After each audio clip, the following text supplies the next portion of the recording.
Bonjour et bienvenue sur la chaîne vidéo du blog Logement éco-responsable. Je vous présente aujourd'hui un document en format PDF gratuit et téléchargé qui fait le tour d'horizon des principales aides pour les travaux dans le logement ancien. Donc, je vous rappelle que dans la description de cette vidéo, vous allez trouver un lien qui permet de télécharger gratuitement ce document. On va parler de deux types d'aides pour les travaux dans le logement ancien, les aides pour la rénovation énergétique et les aides pour favoriser l'autonomie. Donc dans chacune de ces deux catégories, on va trouver plusieurs types d'aides sous forme de crédit d'impôt, de prêts à taux réduit et d'autres dispositifs, typiquement les dispositifs des aides de l'ANA ou d'autres organismes de financement. Donc le budget travaux pour la rénovation d'un logement est souvent assez conséquent. Donc les aides relatives aux travaux de rénovation énergétique, axées pour la majorité sur les propriétaires occupants, permettent d'alléger le financement donc de la rénovation énergétique, et puis les aides pour les travaux de rénovation visant à favoriser l'autonomie des seniors et des personnes souffrant de différentes formes d'handicap sont également aidées par l'État, par les régions et par l'ANA. On va d'abord s'arrêter sur les principaux dispositifs d'aide pour la rénovation énergétique. Donc on a d'abord le crédit d'impôt. Il faut savoir que les crédits d'impôt sont régulièrement revus. Les crédits d'impôt pour la rénovation énergétique ont été plus nombreux dans le passé et mieux financés. Récemment, ils ont été revus à la baisse, mais on a encore des crédits d'impôt pour les équipements de chauffage, les matériaux d'isolation, les appareils de régulation de chauffage, donc les thermostats par exemple, les équipements utilisant les énergies renouvelables, et puis dans le collectif, les appareils qui permettent l'individualisation des frais de chauffage ou d'eau chaude sanitaire en copropriété. On a également les équipements en matériaux de protection des parois vitrées ou opaques contre le rayonnement solaire dans les départements d'outre-mer.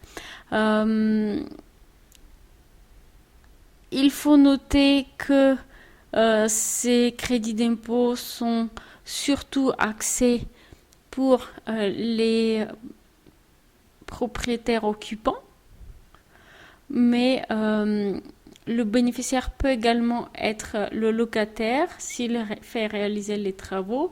Donc les crédits d'impôt sont uniquement possibles si vous faites réaliser vos travaux par des professionnels qualifiés et des professionnels qui ont obtenu la mention RGE, donc reconnu garant de l'environnement. Ensuite, on a l'éco-prêt à taux zéro qui est possible pour les propriétaires occupants du logement pour une résidence principale. Il vise des bouquets de travaux de rénovation énergétique, mais il y a des conditions donc sur le type de travaux réalisés et les revenus également.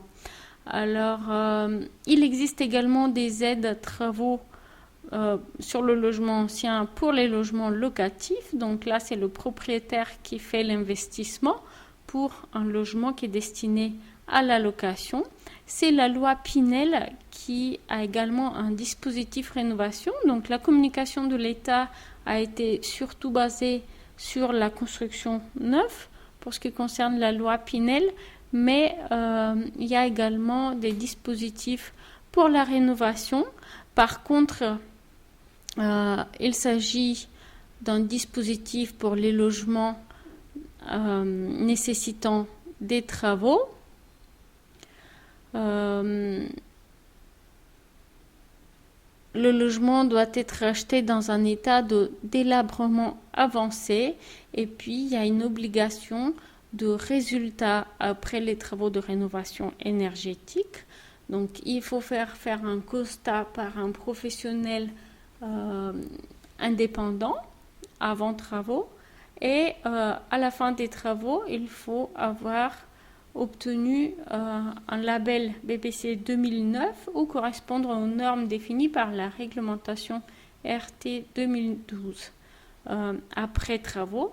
Donc là, il s'agit d'une obligation de résultat assez conséquente, mais qui vous permet de bénéficier d'aide à la rénovation pour un logement locatif. Alors, j'ai oublié de vous dire, il y a également des obligations pour le locataire de votre logement et puis également le montant de location pour pouvoir bénéficier des aides de la loi Pinel. Alors, il y a également des aides travaux pour favoriser l'autonomie. Une fois encore, on va avoir les différents types d'aides qui sont donc le crédit d'impôt, le prêt ou la subvention et les aides de l'ANA. On va pouvoir trouver également d'autres aides, par exemple les caisses d'assurance maladie, les caisses de retraite, les mutuelles, etc., etc. Alors, on a d'abord le crédit d'impôt qui est plafonné à 25% des dépenses et plafonné également à 5 000 euros pour personne seule ou 10 000 euros pour un couple. Par contre, il faut voir que c'était des renouvelables chaque année, mais par contre, les montants peuvent être revus à la hausse ou à la baisse. Donc, il faut consulter le site du ministère de l'écologie et du développement durable pour connaître les montants en vigueur.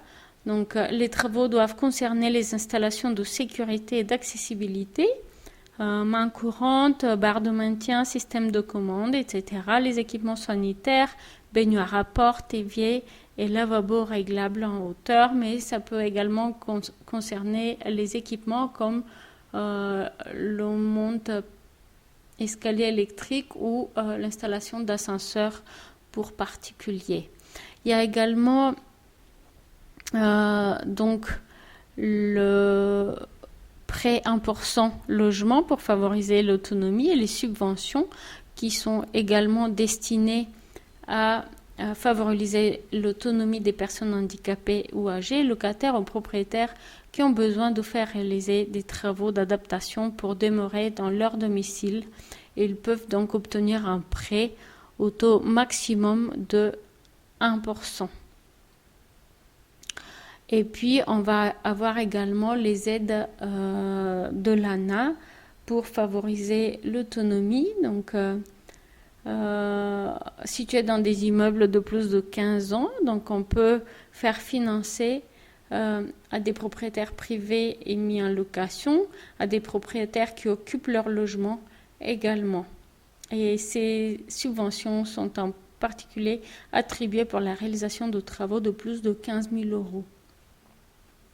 Il existe également d'autres aides financières comme les subventions de la caisse primaire d'assurance maladie, les subventions des caisses de retraite et des mutuelles, les aides diverses, etc., etc. Donc voilà, j'espère que cette présentation vous a été utile. Je vous rappelle que dans la description de la vidéo, vous allez trouver un lien qui vous permet de la télécharger pour référence future. Vous pouvez également visiter notre blog Logement éco-responsable pour trouver d'autres conseils et fiches conseils sur les travaux de rénovation des maisons et appartements. Voilà, je vous remercie d'avoir vu cette présentation. Je vous dis à très bientôt. Au revoir.